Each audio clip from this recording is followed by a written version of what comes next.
Hello, my good friends. How are you today? May God bless you all. I will not introduce anything. You guys watch the video and feel it. Then let's evaluate together. The rain came down in sheets, hammering the tin roof of Lila Jackson's little farmhouse like 1,000 angry fists.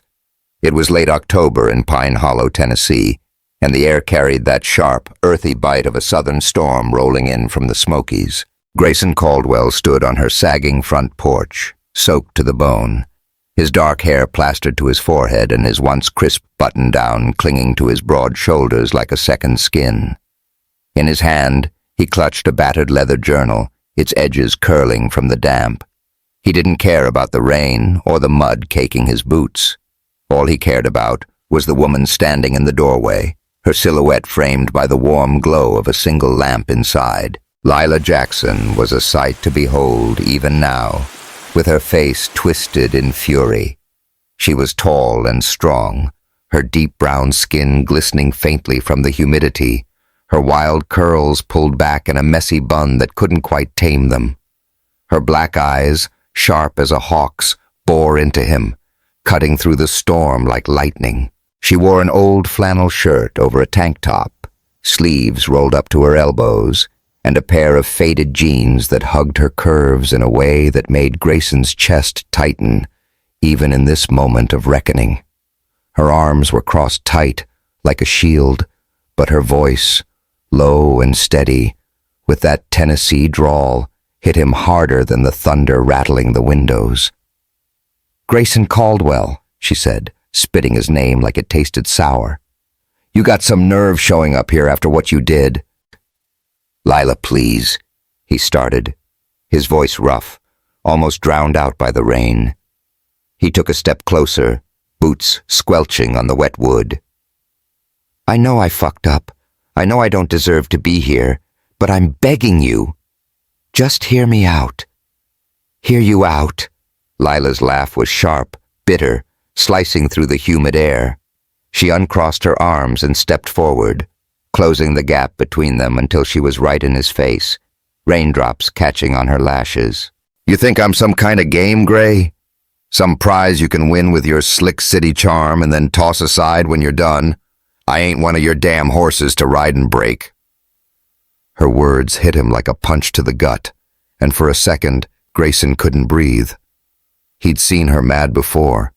Hell, he'd seen her take down a stubborn gelding with nothing but a glare and a firm hand. But this was different. This was personal. This was betrayal, raw and bleeding. And he'd put it there.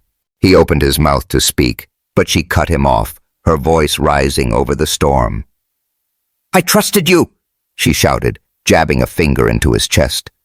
"I let you in, into my home, my work, my heart, and all this time, you were playing me. A fucking bet? You think you can just waltz back here with those sad puppy eyes and make it right?" "Lila, it's not like that anymore," Grayson pleaded, his hands raised like he could hold back her anger. "Yeah, it started as a bet. I'll own that. I was an asshole. A cocky son of a bitch who thought he could buy anything, even you. But it changed. You changed me. What I feel for you, it's real. I swear it." "Real?" She stepped back, shaking her head, her eyes glistening with something that wasn't just rain. "You don't even know what that word means, Gray. You're a liar. A rich, pretty boy liar who thought he could slum it with the black girl from the sticks for a laugh. Get the hell off my porch." The door slammed in his face before he could get another word out, the sound echoing like a gunshot through the storm. Grayson stood there, frozen, the rain pounding down on him as the light inside flickered off. Through the window, he caught a glimpse of her sinking onto the couch, her head in her hands, shoulders shaking. He'd done that. He'd broken her. And it hurt worse than anything he'd ever felt. Not the millions he'd lost, not the deals he'd tanked, nothing. He set the journal down on the porch railing where it had stayed dry under the overhang. "Read it, Lila," he whispered, knowing she couldn't hear him. "Please." Then he turned and trudged back to his truck, the mud sucking at his boots like it wanted to pull him under. As he drove off into the night, the headlights cutting through the downpour, his mind rewound to 3 months ago, back to the night that started it all. It was a humid July evening in Nashville, the kind where the air stuck to your skin like honey. Grayson's penthouse sprawled across the top floor of a sleek downtown tower, all glass and steel, overlooking the neon glow of Music Row. The party was in full swing, country music stars rubbing elbows with tech moguls, champagne flowing like water, and the clink of glasses drowning out the cicadas humming outside. Grayson stood on the balcony, a tumbler of bourbon in hand, his tailored suit hugging his frame just right. At 38, he was at the top of his game, CEO of Caldwell Enterprises, a fortune built on real estate and tech, and a face that could have landed him on a billboard if he'd wanted it. Dark hair, sharp jaw, hazel eyes that could charm a snake. He had it all, and he knew it. "Another killer night, Gray," Travis TJ Hargrove said, stepping out onto the balcony with a grin that didn't reach his eyes. TJ was a Memphis boy, all swagger and sharp edges, a rival who'd never quite forgiven Grayson for outbidding him on a hotel chain 5 years back. He raised his champagne glass.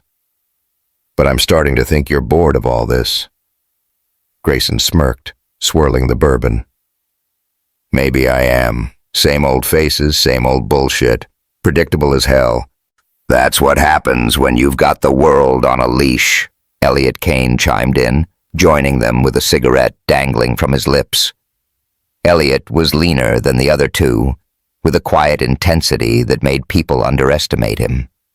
He'd known Grayson since their Vanderbilt days, back when they'd been thick as thieves, maybe too thick, if Grayson had ever bothered to notice the way Elliot's eyes lingered on him sometimes. "No challenge left for a guy like you." "Bullshit," Grayson shot back, leaning against the railing. "There's always something to chase. Just gotta find it." TJ and Elliot exchanged a look, the kind that said they'd been plotting this all night. "All right, hotshot," TJ said, his voice dropping low. "Let's make it interesting. A bet. You find some nobody, a girl with no money, no connections, nothing, and you make her fall for you, hard. But here's the kicker. She can't know who you really are. No penthouses, no private jets, none of that billionaire glow, just you." Grayson raised an eyebrow, intrigued despite himself. "What's in it for me?" "My SpaceX shares," TJ said, smirking. "Worth about 30 mil last I checked. You win. They're yours." "And if I lose?" "Then that sweet beach house in Destin's mine," TJ replied, his grin widening. "You've been bragging about that place for years. Time to put it on the line." Elliot flicked his cigarette over the edge, watching it fall 20 stories to the street below. 6 months, Gray. Marry her. Make her love you. Really love you. Without the money. We'll know if you pull it off." Grayson laughed, a deep, cocky sound that rolled out over the city. 6 months? I'll have her eating out of my hand in 3. Poor girls are the easiest. They're desperate for a little attention. "Don't be so sure," Elliot said, his tone quieter, almost warning. "Might be harder than you think." The 3 clinked glasses, sealing the deal, and Grayson felt that old thrill spark in his chest, the rush of a game he couldn't lose.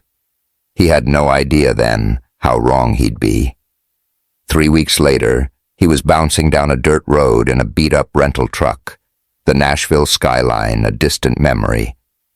Pine Hollow Ranch stretched out ahead of him, a patchwork of green pastures and weathered barns nestled in the rolling Tennessee hills. The air smelled of hay and horse shit, a far cry from the cologne and cigar smoke he was used to.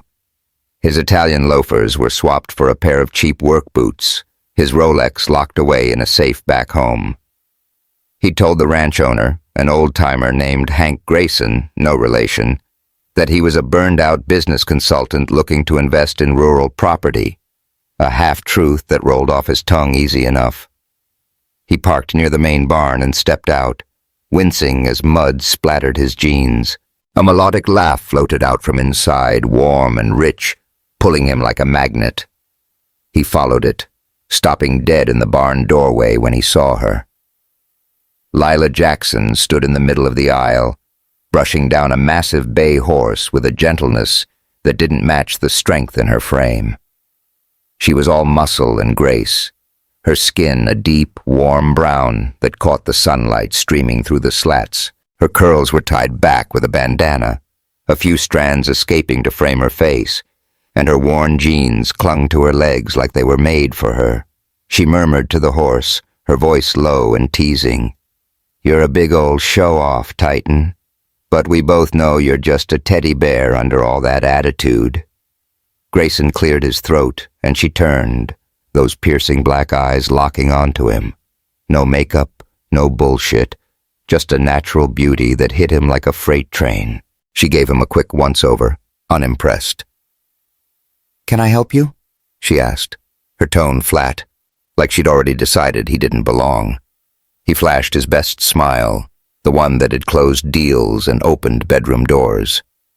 "Grayson Caldwell. I'm staying in the guest cabin for a bit.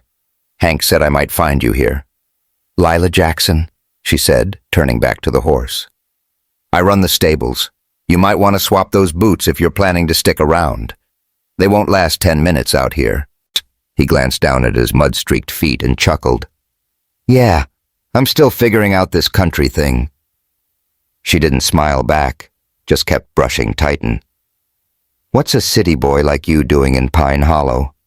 We don't get many tourists." "Looking for a change," he said, stepping closer, careful not to spook the horse. "Thinking about buying some land out here, maybe turning it into a working ranch." Lila's hands paused, and she shot him a skeptical look. "You know anything about ranching?" "Nope," he admitted, going for honesty. "But I'm a fast learner." That got a tiny smirk out of her, just a flicker. "We'll see about that. These horses don't give a damn about your confidence, Grayson. Meet me here tomorrow, 5 a.m. sharp. We start early." 5 a.m.? He blinked, caught off guard. Back in Nashville, he didn't see 5 a.m. unless he was still up from the night before. "Problem?" she asked, her smirk widening into something dangerously close to a challenge. "Nah," he said, recovering quick. "I'll be here." "Good." She turned back to Titan, dismissing him without another word. "Hank's probably waiting for you up at the house." Grayson lingered a second longer, watching her work, that laugh of hers still echoing in his head. As he walked away, he heard her mutter to the horse, "City boy's in for a rude awakening, Titan. But hell, let's see if he's got any grit." He grinned to himself. This was going to be more fun than he'd thought. The Tennessee sun was barely peeking over the hills when Grayson dragged himself out of the lumpy guest cabin bed at 4:30 a.m. His back ached from the thin mattress, and his head was still fuzzy from the bourbon he'd sipped on the porch last night, staring out at the dark sprawl of Pine Hollow Ranch. He wasn't used to this, waking up before dawn, trading his silk sheets for a creaky cot, his espresso machine for instant coffee that tasted like burnt dirt. But Grayson Caldwell didn't back down from a challenge. Not from T.J. Hargrove, not from Elliot Kane, and sure as hell, not from a bet worth $30 million. He pulled on a pair of stiff new jeans and a plain gray t-shirt, his country disguise, as he'd called it, when he tossed them in his suitcase back in Nashville. The boots were still a problem, though. The leather was too stiff, rubbing his heels raw already. He'd have to tough it out. Lila Jackson wasn't going to see him quit on day one. By the time he stumbled into the barn at 4:55, Lila was already there, looking like she'd been up for hours. She stood by a stack of hay bales, a pitchfork in hand, her flannel shirt tied around her waist over a black tank top that showed off the lean muscle in her arms. Her curls were stuffed under a faded ball cap, but a few sprang free, catching the dim light of the lantern hanging overhead. She didn't even glance up as he walked in, just kept tossing hay into a wheelbarrow like it was nothing.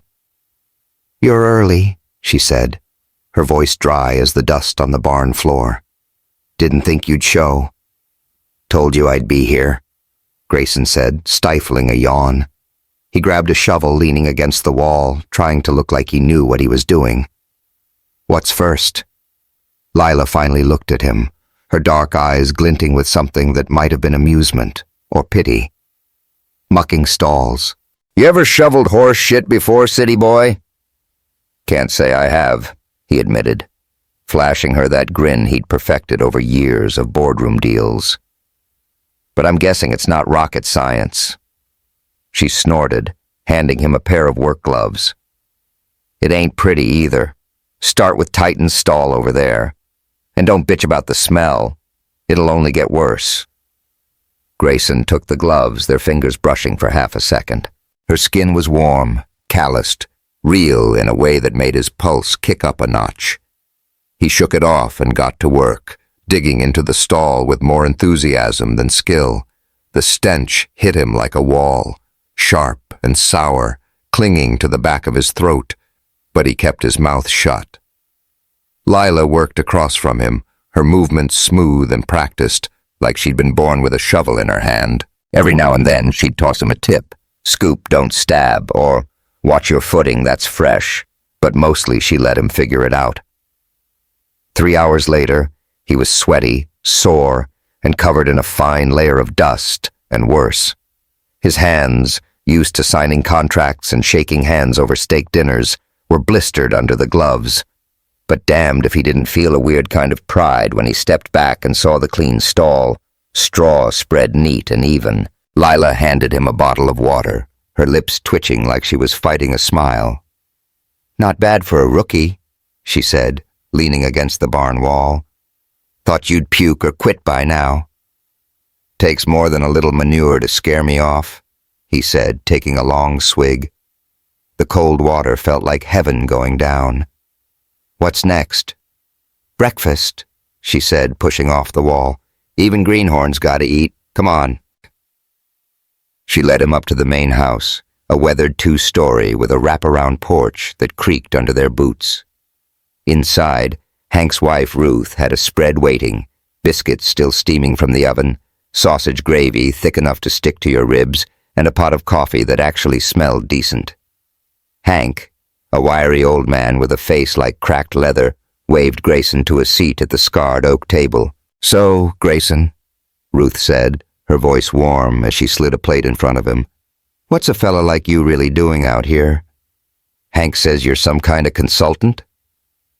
Grayson stuck to his story, keeping it vague. "Yeah, I've been crunching numbers in an office too long. Needed a break. Figured I'd see if I could make something work out here. Maybe a small ranch." Hank grunted, spooning gravy over his biscuit. "Takes more than money to run a place like this. Takes grit." "He's got some," Lila said, surprising Grayson as she sat across from him. "Didn't whine once this morning." "High praise," Grayson said, catching her eye with a grin. She held his gaze for a beat, then looked away. But he swore he saw a flicker of something, interest, maybe, before she dug into her food. The next few days fell into a rhythm. Grayson was up before dawn, working alongside Lila in the stables, learning the ropes, how to groom a horse without getting kicked, how to spot a limp before it turned into a problem, how to heft a hay bale without throwing out his back. It was hard, honest work, the kind he'd never done in his life, and it left him bone-tired, but weirdly satisfied. Lila was a tough teacher, quick with a correction, but fair, and every time she nodded at his progress, he felt a jolt of something he couldn't name. By Friday, the heat had kicked up, the air thick and sticky even in the shade. They were out in the back pasture, checking fences, when the sky turned dark, clouds rolling in fast from the west. Lila glanced up, frowning. "Storm's coming. We better head back." They didn't make it. The rain hit halfway to the barn, a sudden downpour that soaked them in seconds. Lila grabbed his arm, pulling him toward a small shed tucked against the tree line. "In here!" she yelled over the roar of the wind. The shed was cramped, stacked with hay bales and old tack, the air heavy with the sweet, dry smell of straw. They stumbled inside, dripping wet, and Grayson shook the water out of his hair like a dog. Lila laughed, a real, full laugh that lit up her face, and it stopped him cold. She was gorgeous, raindrops clinging to her lashes, her tank top plastered to her skin, outlining every curve. He couldn't look away. "Damn, you're a mess," she said, still chuckling as she wrung out her cap. "Guess those boots are officially broke in now." "Yeah, well, you're not exactly dry yourself," he shot back, stepping closer. The space was tight, barely room to move without brushing against her. He could feel the heat radiating off her, smell the faint hint of lavender under the rain and sweat. His heart was pounding, and it wasn't from the run. She met his eyes, and the laughter faded, replaced by something heavier. "What are you looking at, Gray?" she asked, her voice softer now, almost a challenge. "You," he said, plain and simple. He didn't plan it, didn't think, just closed the gap and kissed her. Her lips were warm, soft, tasting faintly of rain and salt, and for a second she froze. Then she kissed him back, hard, her hands fisting in his wet shirt like she was anchoring herself. It was electric, raw, a jolt that shot straight through him. His hand slid to her waist, pulling her closer, her body pressed against his in a way that made his head spin. She let out a small sound, a gasp maybe, and it lit him up like a match to gasoline. But then she pulled back, abrupt, her breathing ragged. "Wait," she said, stepping out of his grip, her eyes wide and wary. "What the hell was that?" Grayson started, still dazed, his hands hovering where she'd been. "I don't know, I just wanted to." Lila wiped her mouth with the back of her hand like she was trying to erase it. "You don't get to just do that, Gray. I don't know what you're after, but I'm not some fling for you to mess with." "It's not like that," he said, too quick, his voice rougher than he meant it to be. "I swear, Lila, Save it." She cut him off, grabbing her cap from the floor. The rain was slowing outside, just a drizzle now. "We're done here. Let's get back." She pushed past him, out into the gray light, leaving him standing there, heart hammering, the taste of her still on his lips. He'd crossed a line. He knew it. And worse, he didn't regret it. Not even a little. Back in Nashville, 3 weeks earlier, the bet had seemed like a slam dunk. TJ had clapped him on the shoulder as they sealed it, his grin all teeth. "Pick your target, Gray. Some small-town girl with stars in her eyes. She'll be putty in your hands."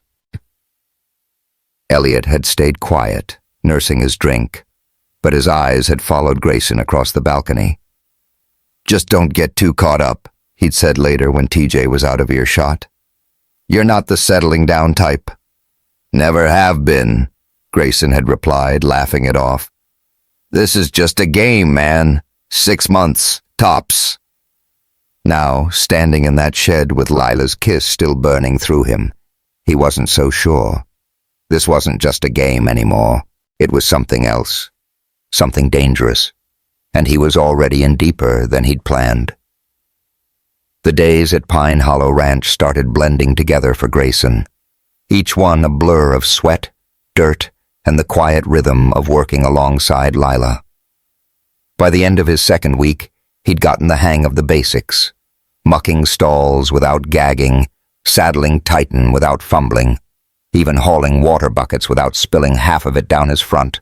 His hands were tougher now, the blisters hardening into calluses, and his boots didn't feel like torture devices anymore. He'd traded his city polish for a sunburned neck and a farmer's tan, and damned if he didn't kind of like it.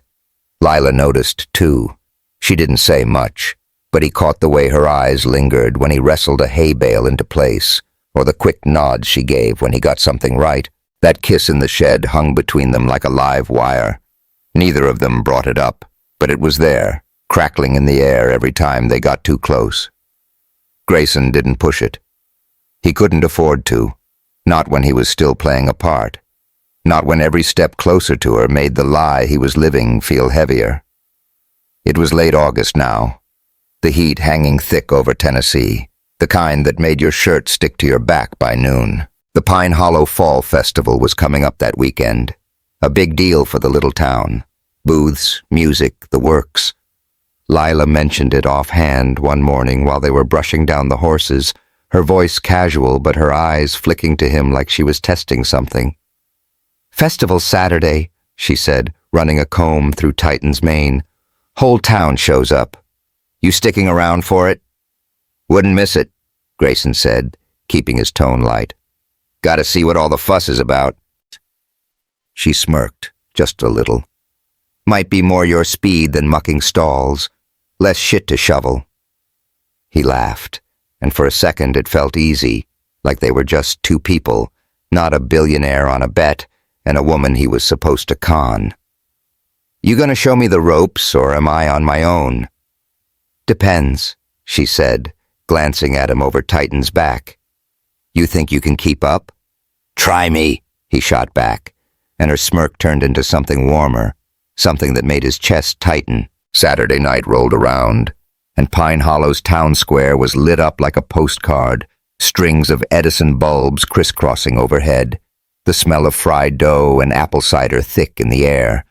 Kids darted between booths, clutching cotton candy, while old-timers swapped stories on benches by the gazebo. Grayson showed up in a clean flannel and jeans, his hair still damp from a quick shower at the guest cabin. He spotted Lila near the food stalls and his breath caught. She'd swapped her work clothes for a sundress, simple, deep green, hugging her frame just right. Her curls were loose, spilling over her shoulders, catching the light like they were threaded with gold.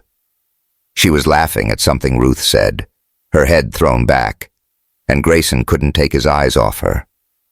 She was beautiful, not in some polished Nashville socialite way, but real, alive, like the earth itself had shaped her. "Hey, city boy," she called when she saw him, waving him over. "You clean up all right." "You're one to talk," he said, stepping up beside her. "Didn't know you owned anything that wasn't covered in hay." She swatted his arm, grinning. "Watch it, or I'll make you dance with Ruth instead." Ruth chuckled, handing them each a cup of cider. "Oh, I'd trip over his fancy feet. You two go on. Band's starting up."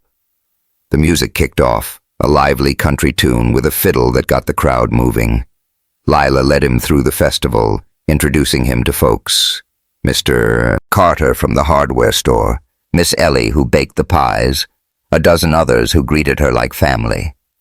Grayson played along, shaking hands, smiling, but he felt the eyes on him too. Not everyone was friendly. A couple of guys by the beer tent, big sunburned types in trucker hats, watched him with narrowed gazes, muttering something he couldn't hear. He brushed it off. Small towns and strangers. He got it. They ended up in the middle of the square when the band slowed it down, a soft ballad rolling out over the night. Couples paired off, swaying under the lights. Grayson held out a hand, half expecting her to laugh him off. "Dance with me?" Lila hesitated, then took it, her fingers warm against his. "Don't step on my toes, Gray." "No promises," he said, pulling her in. She fit against him like she belonged there, one hand on his shoulder, the other in his grip. They moved slow, easy, her body brushing his just enough to send heat racing through him. Her hair smelled like lavender and sunshine, and up close he could see the faint freckles dusting her nose. He wanted to kiss her again, badly, but he held back, letting the moment stretch. "You're not half bad at this," she said after a while, her voice low, her eyes locked on his. "Had a good teacher," he murmured, his hand sliding to the small of her back. The air between them thickened, charged, and he saw it in her face. She felt it too. The song ended, but neither of them moved. Then, like she'd made up her mind, Lila stepped closer, her lips brushing his ear. "Come with me," she whispered. She led him away from the crowd, past the booths to a quiet corner near the oak trees lining the square. The lights were dimmer here, the music a faint hum. She turned to face him, and before he could say a word, she kissed him, hard, hungry, like she'd been holding it in as long as he had. His hands found her waist, pulling her flush against him, and she melted into it, her fingers digging into his shoulders. It was fire. Her lips, her breath, the way she pressed herself closer, and he lost himself in it, tasting cider and something sweeter, something that was just her.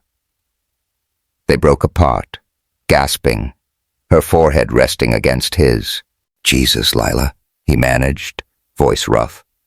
"Don't get used to it," she said, but her smile was soft, her hands still on him. "I just needed to know." "Know what?" "If that shed thing was a fluke," she said, stepping back, her eyes searching his. "It wasn't." He grinned, reaching for her again, but she held up a hand, laughing. "Slow down, cowboy. Let's get back before Ruth sends a search party." The next morning, Grayson was still riding high, replaying that kiss in his head, while he patched a fence in the north pasture. The sun was brutal, sweat dripping into his eyes, but he didn't care. Lila was out with the horses, and he could hear her voice drifting over the hill, steady and sure. He was starting to think he could do this, win her over, win the bet, maybe even keep her in his life after. Then his phone buzzed in his pocket, shattering the daydream. TJ's name flashed on the screen. Grayson stepped away from the fence, wiping his hands on his jeans before answering. "What? Country life treating you good, Gray?" TJ's voice was all smug drawl, like he knew something Grayson didn't. "Heard you're playing farmer with some horse girl. How's that going?" Grayson's jaw tightened. "I'm making progress. What's it to you?" "Just checking in," TJ said. "You've been off the grid a month now. Board's getting antsy. Stock's down 2 points. Thought you might have forgotten our little deal." "I haven't forgotten shit," Grayson snapped.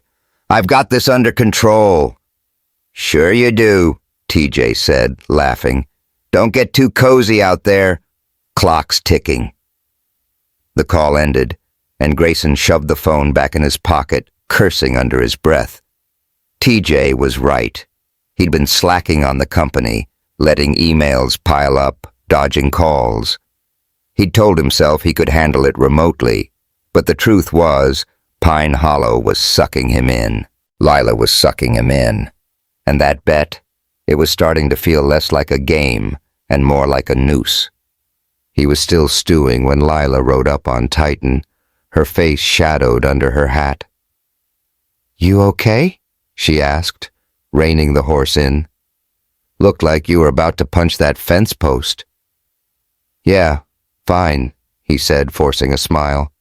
"Just a call from back home." "Work stuff?" She swung down from the saddle, landing light on her feet. "Something like that," he said, keeping it vague. "Nothing big." She studied him, her eyes narrowing just a hair. "Folks around here don't take kindly to outsiders sniffing around, Gray. You're not just here for the horses, are you?"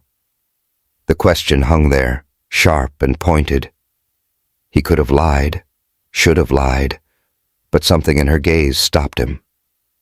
"I'm here for a fresh start," he said instead, sticking to the half-truth. "That's all you need to know, for now." Lila didn't push, but the way she nodded, slow and deliberate, told him she wasn't buying it. "All right," she said, turning Titan toward the barn. "But don't think I'm dumb enough to miss the cracks, city boy." That night, Grayson couldn't sleep. He sat on the guest cabin porch, staring out at the dark fields, TJ's words gnawing at him. Then he heard it, a crash, sharp and sudden, coming from the barn. He grabbed a flashlight and ran, heart pounding. The side door was busted open, a stack of feed bags slashed and spilling across the floor. Scrawled on the wall in red spray paint, "Go home, city fucker." He stood there, chest heaving, the beam of light shaking in his hand. This wasn't just small-town suspicion anymore. This was a warning. And Lila, she'd be the one caught in the crossfire. The morning after the barn vandalism, Pine Hollow Ranch felt different, like the air itself was holding its breath.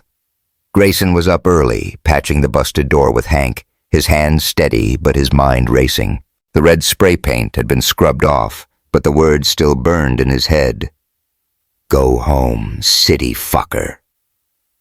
Hank didn't say much, just muttered about damn kids and folks who don't like change, but Grayson knew better. This wasn't random. Someone didn't want him here, and he had a sinking feeling it wasn't just about him being an outsider. Lila showed up as they finished, her face tight, her arms crossed over her flannel. She'd been out riding the fences at dawn, checking for more damage, and the shadows under her eyes said she hadn't slept much either. "Anything else messed up?" she asked, her voice clipped. "Nah, just the door and some feed," Hank said, wiping his hands on a rag. "Reckon it's a one-off." "You all right, Lila?" "Yeah," she said, but her gaze slid to Grayson, sharp and searching. "You still think this place is your fresh start, Gray?" He met her eyes, keeping his tone even. "I'm not running off over a little paint. Takes more than that to scare me." She didn't smile, just nodded once and headed into the barn. Grayson watched her go, the weight of last night's kiss and TJ's call pressing down on him. He was in too deep, way past the bet, past the game, and every lie he'd told her was stacking up like bricks, ready to collapse. The next few days were quiet, but the tension didn't ease. Grayson threw himself into the work, keeping his head down, trying to prove he belonged. Lila softened a little, enough to crack a joke about his shovel skills or share a thermos of coffee on the porch, but she kept her distance too. That spark from the festival was still there, simmering, but she wasn't letting it flare up again. Not yet. Then, late on a Wednesday, everything changed. Grayson was in the guest cabin, sorting through emails he'd been ignoring. Board updates, stock reports, a terse message from his assistant about an upcoming vote. When his phone rang, it was Ruth, her voice shaky. "Gray, it's Lila's mama, Marlene. She had a stroke. They're at the county hospital. Lila's asking for you." He didn't think, just grabbed his keys and ran. The drive to the hospital was a blur. 20 minutes of twisting back roads, his truck rattling over potholes, his mind stuck on Lila. He found her in the waiting room, curled up in a plastic chair, her face pale and drawn.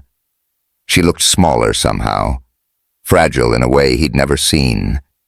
And when she saw him, something in her broke. She stood, stumbled into his arms, and he held her tight, her body trembling against his. "She was fine yesterday," Lila whispered, her voice muffled against his chest. "We talked on the phone. She was laughing about some dumb TV show. Now they're saying she might not wake up." Grayson didn't have words, just tightened his grip, stroking her hair. It smelled like hay and lavender, grounding him even as his heart ached for her. "I'm here," he said, low and steady. "Whatever you need, I'm here." She nodded, pulling back just enough to wipe her eyes. "Thanks, Gray. I didn't know who else to call." They sat together for hours, a quiet vigil as doctors came and went with updates. None good. Lila Jackson had been a force, a retired Army nurse who'd raised Lila and her brother Jamal on grit and love after their dad passed. Now she was slipping away, and Lila was crumbling. Grayson brought her coffee, held her hand, Let her cry when the news came that Marlene was gone. She didn't sob, just silent tears, her face pressed into his shoulder, and he felt everyone like a knife in his gut. The funeral was a week later, a small service at Pine Hollow's little clapboard church. The pews were packed, townsfolk, family, friends, all there for Marlene, but mostly for Lila. She stood at the front, strong as steel, delivering a eulogy that left Grayson's throat tight. "Mama taught me to fight for what matters," she said, her voice clear despite the grief. "She was my rock, and I'll carry her with me every damn day." After, on the church steps, Grayson stayed close, a quiet shadow at her side. She leaned into him, just a little, and murmured, "She'd have liked you, Gray. Said you got a good heart under all that city shine." He wanted to believe her, but the lie twisted in him sharper than ever. A good heart didn't build a relationship on a bet. He opened his mouth to say something, anything, when his phone buzzed again. He silenced it, but Lila caught the move, her eyes narrowing. "Work again?" she asked, pulling back. "Just noise," he said, shoving it in his pocket. "Doesn't matter right now." She didn't push, but the look she gave him said she wasn't letting it go forever. That night, Grayson was back at the cabin, staring at the ceiling, when the real storm hit. Not rain this time. Worse. His phone lit up with a text from Elliot. "In town. Meet me at the diner. We need to talk." Grayson's stomach dropped. Elliot in Pine Hollow? That couldn't be good. He drove to the town's only diner. A squat brick building with flickering neon spelling out "Eat" in the window. Elliot was at a corner booth, nursing a coffee, his lean frame hunched in a way that screamed trouble. His dark eyes flicked up as Grayson slid in across from him. "What the hell are you doing here?" Grayson asked, keeping his voice low. "Checking on you," Elliot said, his tone clipped. "TJ's losing patience, Gray. Says you're dropping the ball. Company's a mess. Board's pissed. He's ready to call this bet done and take that Destin house." "Let him try," Grayson said, leaning back. "I'm not out yet." Elliot's jaw tightened, and he slid his phone across the table. On the screen was a photo, Grayson and Lila at the festival, dancing under the lights. "You're in deep, man. Too deep. This isn't just a game anymore, is it?" Grayson stared at the picture, his chest tightening. "It's under control." "Bullshit," Elliot snapped, pulling the phone back. "I saw her today. Lila ran into her friend at this place, some chick named Tasha. She's on to you, Gray. Asked me point blank who you were, why you're here." "What did you say?" Grayson's voice was ice, his hands clenching under the table. Elliot smirked, but it didn't reach his eyes. "Enough." Showed her a couple articles. Grayson Caldwell, Nashville's golden boy, that kind of thing. Told her about the bet. She didn't take it well. "You son of a—" Grayson lunged forward, but Elliot held up a hand. "Save it. You're the one who started this." "I just lit the fuse." Grayson was out of the booth in a heartbeat, the diner door slamming behind him as he sped back to the ranch. His mind raced. Elliot had blown it, Tasha would tell Lila, and everything he'd built with her was about to crash. He had to get to her first, explain, beg if he had to. But when he pulled up to her farmhouse, Tasha's beat-up Honda was already in the drive. Through the window, he saw them. Lila on the couch, Tasha pacing, her voice sharp, even muffled by the glass. Lila's face was pale, her hands shaking as she held a phone, scrolling through whatever Tasha had shown her. Grayson's heart sank. He was too late. He knocked, the sound hollow against the storm brewing inside him. Lila opened the door after a long beat, her eyes red, her expression closed off like a steel trap. "Is it true?" she asked. No preamble, no softness. "Are you Grayson Caldwell, the CEO, the billionaire?" "Yeah," he said, voice hoarse. Lila, let me— And did you come here because of a bet? She cut in, her words slicing through him. To make me fall for you like some damn trophy? He closed his eyes, the truth spilling out like blood. Yes, but it's not— Get out, she said, quiet but firm, her voice breaking on the edge. Lila, please, just listen. I said get out, she shouted, tears streaming down her face now. I trusted you, Gray. I let you in when my mama died, when I was falling apart and it was all a game. I was just a fucking bet to you? It started that way, he said, desperate, stepping closer. I swear it changed. What I feel for you, it's real. You've got to believe me. How? She laughed, bitter and broken. Everything's been a lie. Your job, your reasons, probably your feelings too. Get off my land, Grayson. Don't come back. Tasha appeared behind her, arms crossed, glaring daggers. You heard her. Go. Grayson looked at Lila one last time, her face a mask of hurt he'd carved himself. I'm sorry, he whispered, setting the journal on the porch. Then he turned and walked into the rain, the door slamming shut behind him like a gunshot. The rain didn't let up as Grayson drove away from Lila's farmhouse, the wipers slapping a frantic rhythm against the windshield. His truck rattled over the muddy back roads of Pine Hollow, but he barely noticed. His mind was stuck on her face, the way her eyes had gone from fire to ice, the way her voice had cracked when she told him to get out. He'd lost her. Not just the bet, not just the game. He'd lost her, and it hurt like hell in a way he'd never felt before. Money couldn't fix this. Charm couldn't fix this. For the first time in his life, Grayson Caldwell was out of moves. He didn't go back to the guest cabin. Couldn't. Instead, he pulled into the gravel lot of the Pine Hollow Inn, a rundown two-story joint on the edge of town with a flickering vacancy sign. The clerk barely looked up as he handed over a key to room 205, and Grayson trudged upstairs, dripping wet, the journal gone, but its weight still heavy in his chest. He collapsed into a creaky armchair, staring at the peeling wallpaper, replaying every damn word Lila had said. I was just a fucking bet to you? Yeah, she had been, until she wasn't, until she'd turned his whole world upside down.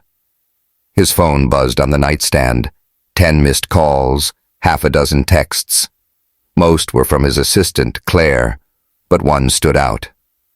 TJ. You're done, Gray. Papers for the Destin house are ready. Come home. Grayson deleted it without replying. Fuck TJ. Fuck the bet. None of it mattered anymore. Morning broke gray and cold, the storm finally easing into a drizzle. Grayson hadn't slept, just sat there nursing a cheap beer from the vending machine, letting the guilt chew him up. He was supposed to head back to Nashville. Claire's last email said the board was calling an emergency meeting, something about a vote of no confidence, but he couldn't leave. Not yet. Not without trying one more time with Lila. He was halfway through a shower, the hot water doing nothing for the ache in his bones, when someone pounded on the door. He wrapped a towel around his waist, dripping across the carpet, and opened it to find a man he didn't know. Tall, broad-shouldered, skin a shade darker than Lila's, with a glare that could have cut steel. The guy's fists were clenched, his jaw tight, and Grayson knew trouble when he saw it. You Grayson Caldwell? The man asked, voice low and dangerous. Yeah, Grayson said, stepping back but keeping his stance firm. Who are you? Jamal Jackson, he said, stepping inside without an invite. Lila's brother, and you're the asshole who broke her heart. Grayson's gut twisted. Look, I don't know what she told you. She didn't have to tell me shit, Jamal cut in, closing the distance between them. Tasha filled me in. You lied to her, played her like some damn game, and now she's a mess because of you. I drove up from Atlanta to make sure you stay the hell away from my sister. I'm not here to hurt her, Grayson said, hands up, water still dripping down his chest. I swear, Jamal, I'm trying to fix it. Fix it? Jamal laughed, cold and sharp. You think you can buy her forgiveness with your money? She's worth more than that, you lying bastard. Stay away, or I'll make sure you regret stepping foot in Tennessee. He didn't wait for a reply, just turned and stormed out, the door slamming hard enough to rattle the frame. Grayson stood there, dripping and shaken, the threat hanging heavy in the air. Jamal wasn't wrong. Lila was worth more than him, more than his bullshit. And he'd screwed it all up. Back in Nashville, the vultures were circling. Grayson connected to the board meeting from the inn's spotty Wi-Fi, his laptop balanced on a wobbly desk, his hair still damp. The screen filled with familiar faces. Margaret Tate, the chairwoman with her no-nonsense stare. Richard Caldwell, his father, looking pissed as always, and T.J. Hargrove smirking like he'd already won. Claire had patched him in, her voice tight over the line. They're talking interim CEO, Gray. TJ's been stirring the pot. Grayson, Margaret started, her tone clipped. We're glad you could join us. The Nakamura deal's tanking, stock's down 5 points, and you've been AWOL for weeks. Care to explain? I've been handling it remotely, Grayson said, keeping his voice steady. The deal's back on track. Claire sent the updated contracts this morning. Check the numbers. Richard leaned into the camera, his gray eyes cold. Remote doesn't cut it, son. You're the face of this company, and you're out there playing cowboy while we bleed. TJ's right. You're dropping the ball. TJ jumped in, all smooth venom. I've been saying it for weeks, folks. Grayson's checked out. We need someone here now, or we're looking at a hostile takeover by next quarter. Grayson's temper flared, but he kept it locked down. I've got proof, TJ. Has been cozying up to our competitors. Offshore accounts, backroom deals. Claire's got the files. You want to talk loyalty? Look at him. The room went quiet, TJ's smirk faltering. Margaret raised an eyebrow. That's a serious accusation, Grayson. We'll need to see those documents. Already sent, Grayson said, nodding to Claire off-screen. I'll be back in Nashville Monday. We'll sort this out in person. Richard's scowl deepened, but he didn't argue. TJ stayed silent, his eyes promising payback. The call ended, and Grayson leaned back, exhausted but alive. He'd bought time, barely, but the company wasn't the only thing slipping through his fingers. Meanwhile, at Pine Hollow, Lila was drowning in her own mess. She hadn't slept since the night Grayson left, her eyes red from crying, her hands raw from scrubbing her mom's old house. The place was almost ready to sell. New paint on the walls, hardwood floors polished, every corner scrubbed clean. But it felt like losing Marlene all over again. She'd torn up Grayson's check for the medical bills the day it arrived, the sight of his name on it making her sick. She didn't want his money. She'd wanted him. The Gray who'd mucked stalls with her, danced with her, held her when she'd fallen apart. And he'd been a lie. Jamal showed up that afternoon, his truck kicking up dust as he pulled into the drive. He hugged her tight, his voice soft but firm. You okay, sis? No, she admitted, sinking onto the porch steps beside him. But I will be. Just gotta keep moving. He's gone, Jamal said, sitting next to her. Tracked him down at the inn, told him to stay away. You don't need that asshole dragging you down. Lila nodded, but her chest ached. Thanks, Mal. I thought he was different. He's a rich prick who played you, Jamal said, his tone hard. You're better off without him. She didn't argue, but as Jamal headed inside to grab a beer, she pulled Grayson's journal from her bag. She hadn't read it, couldn't bring herself to, but she hadn't thrown it out either. It sat there, a quiet question she wasn't ready to answer. Grayson was packing his truck when his phone rang again, This time it was TJ, his voice dripping with glee. "You're playing a dangerous game, Gray. That stunt with the board? Cute. But I've got my own moves. Check your email." Grayson opened it, dread pooling in his gut. A draft press release. Caldwell CEO caught in small-town scandal. Billionaires bet exposed. TJ had everything. Photos from the festival, quotes from anonymous sources, even a shot of the vandalized barn. "You leak this," Grayson said, his voice low. "And you tank the company too. You're on the board, TJ. This hits you just as hard." "Maybe," TJ said, "but I'll survive. You, not so sure. Come clean to your cowgirl yet, or should I send this to her friend Tasha?" Grayson's grip tightened on the phone. "What do you want?" "The Destin house," TJ said. "Sign it over, and this stays buried. You've got till Monday." The line went dead, and Grayson stared at the screen, his pulse roaring in his ears. The house was worth 20 mil, his pride and joy, a trophy of every deal he'd crushed. But Lila, losing her hurt worse. He could give it up, walk away from the bet, let TJ win, but that wouldn't fix what he'd done. Not unless she knew the truth from him. He grabbed his keys and headed for Marlene's house, where Lila was finishing the renovations. He didn't have a plan, just a journal's worth of regrets and a crazy hope she'd listen. The drive was short, the late afternoon sun casting long shadows over the hills. When he pulled up, she was on the porch, sanding a railing, her curls tied back with a scarf. She froze when she saw him, her face hardening. "What the hell are you doing here?" she asked, standing, her voice sharp. "I need to talk," he said, stepping out of the truck. "5 minutes, Lila, please."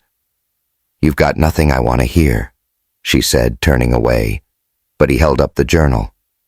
"This does," he said. "Everything I couldn't say. It's in here. Read it, then tell me to go. I'll leave for good if that's what you want." She hesitated, her hand hovering over the wood, then snatched the journal from him. 5 minutes, she said, cold as ice. "Then you're gone." He nodded, stepping back. "I'll be at the inn, room 205. If you want to talk after, or if you never want to see me again, I'll respect it." She didn't reply, just watched him go, the journal clutched tight in her hands. As he drove off, he felt the noose tightening. TJ was closing in, Jamal was ready to bury him, and Lila might never forgive him. It was a long shot, a Hail Mary, but it was all he had left. Grayson paced the cramped room at the Pine Hollow Inn, the floorboards creaking under his boots with every step. The clock on the nightstand ticked past midnight, each second stretching into eternity. He'd left Lila with the journal hours ago.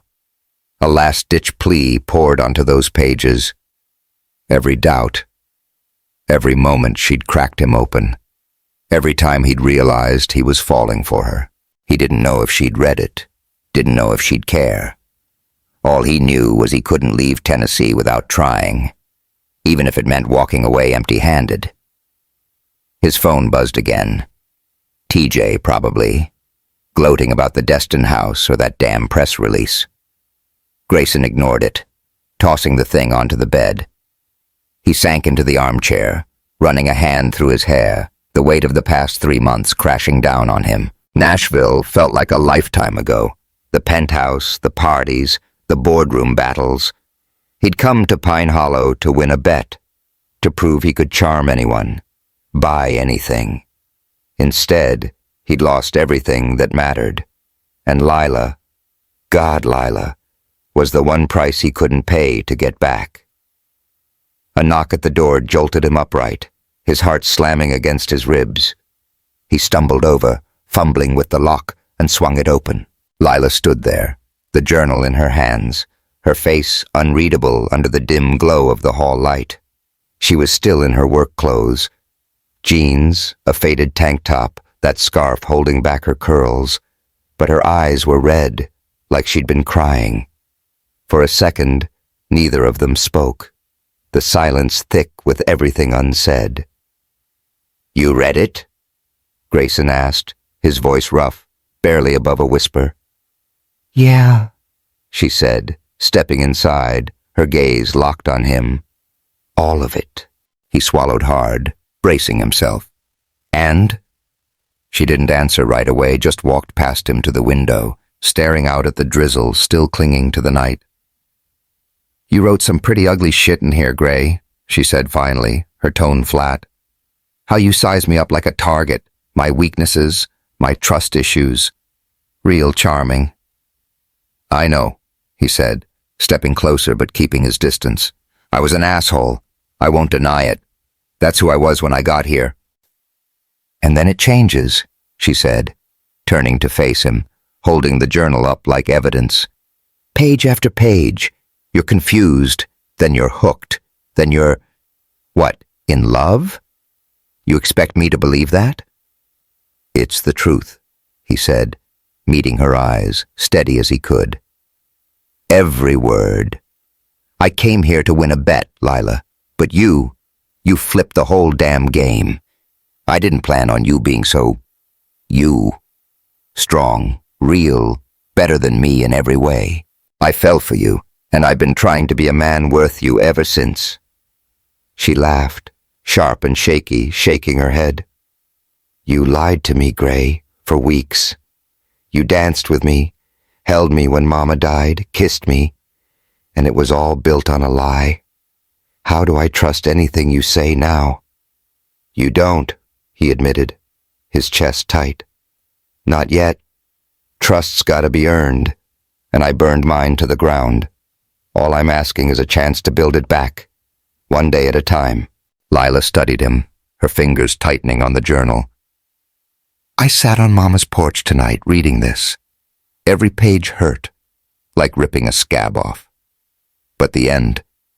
You wrote you'd tell me the truth, even if it meant losing me. Why didn't you?" "I tried," he said, voice breaking. "That night at your place, before Tasha got there, I was gonna come clean. But Elliot beat me to it, and I fucked it up." She nodded slow, like she was piecing it together. "And now? What do you want, Gray? Really?" "You," he said, simple and raw. "Not for a bet, not for some game.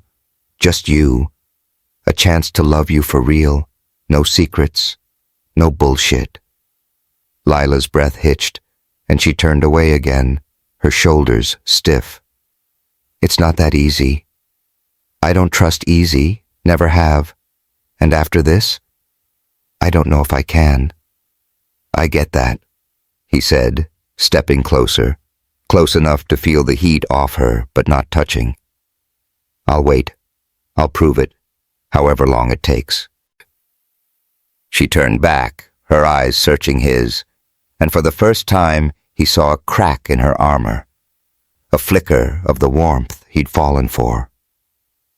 "I've got conditions," she said, her voice firm. "First, no more lies. Ever. About anything." "Done," he said, nodding fast. "Second, we go slow," she went on. "Real slow. I need to know you, who you are, not who you pretended to be." "Anything you want," he said, his heart pounding. "And third," she said, stepping toward him, her gaze steady, "you keep doing that good you started, the clinics, the farm stuff. Not for me, but because it's right." "Already promised myself that," he said, a faint smile tugging at his lips. "You've got my word, Lila." She held his stare, then let out a shaky breath. "I'm not saying I forgive you. Not yet. But I think what we had might be worth fighting for." Relief hit him like a wave, so strong he almost staggered. "Thank you," he whispered, resisting the urge to pull her close. "That's all I need. A chance." "Don't screw it up," she said, but there was a hint of a smile now, small and tentative. "I'm a hard ass, Gray. You know that." "Yeah," he said, grinning back. "And I'm a quick learner. You told me that once." "We'll see," she said, echoing their first day. And the echo of it felt like a promise. A year later, Pine Hollow Ranch glowed under a Tennessee sunset. The fields golden and the air crisp with early fall. The old barn had been transformed. Strings of lights draped over the beams, wildflowers spilling from mason jars. A small crowd gathered in folding chairs. Grayson stood under a wooden arch, fidgeting with his tie, nerves jangling like loose change. Hank clapped him on the shoulder, grinning. "Stop fussing, son. You look fine.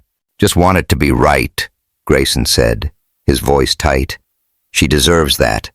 "She ain't here for perfect," Hank said, wise as ever. "She's here for you." Grayson nodded, taking a deep breath. The past year had been a slow burn, rebuilding trust, peeling back layers, learning each other for real. He'd split his time between Nashville and Pine Hollow, restructuring Caldwell Enterprises to run leaner, pouring millions into rural clinics and a foundation for small farms. TJ had taken the Destin house without a fight. Grayson signed it over the day after Lila gave him that chance, letting the bet die quiet. His father had raged, called him a fool, but Grayson didn't care. He'd found something worth more. Lila had opened up too, showing him her sketches, her dreams of art school she'd buried after her dad died, her quiet strength that held her family together. They'd fought sometimes, clashed over his past and her walls, but they'd kept going, building something solid. 6 months ago, on the hill where Marlene used to take her, Grayson had proposed, not with a flashy ring, but with a simple band his mom had worn, a promise to love her honest and true. Now the music started, a soft guitar strum, and the crowd stood. Lila appeared at the end of the aisle, alone, her white dress catching the fading light. Her curls were loose, a crown of flowers woven through them, and she carried a bouquet of daisies, her mom's favorite. She was radiant, her smile small but real, and Grayson's heart damn near stopped. She reached him, taking his hands, her fingers warm and steady. "You're shaking," she whispered, teasing. "You're beautiful," he said back, voice thick. "Can't help it." The vows were simple, their own words, raw and true. "I, Grayson, take you, Lila," he said, his eyes locked on hers. "Not as a prize, but as my partner, my equal. I promise to love you honest, to fight for what's real, and to never forget what you taught me, about trust, about heart." Lila squeezed his hands, her voice steady despite the tears shining in her eyes. "I, Lila, take you, Grayson, not for your money or your name, but for the man you've become. I promise to challenge you, hold you up, and love you true. You showed me second chances are worth taking." They kissed under that arch, the sun dipping below the hills, and the crowd cheered.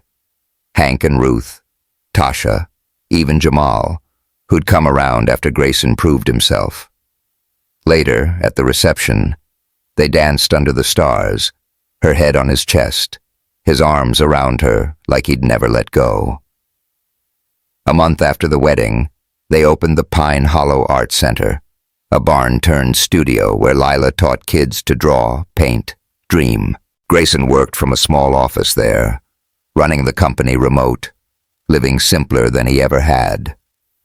One evening, they stood on Marlene's hill, the valley spread out below, stars winking overhead. "Worth it?" Lila asked, leaning into him, her hand in his. "Every damn second," he said, kissing her temple. "You?" "Yeah," she said, smiling up at him. even the messy parts.